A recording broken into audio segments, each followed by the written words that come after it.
Nagpapasalamat po kami at napakalaking tulong po nung natanggap namin bigas na yan sa amin, pamilya. Ay, maligaya po, masarap po kaya ramdam. Maraming salamat po. Tuwan po may bigas na kami.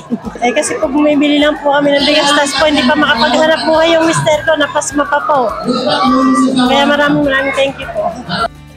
Nagpapasalamat kami na nakakuha kami ng bigas.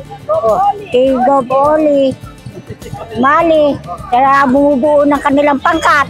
Maraming salamat po.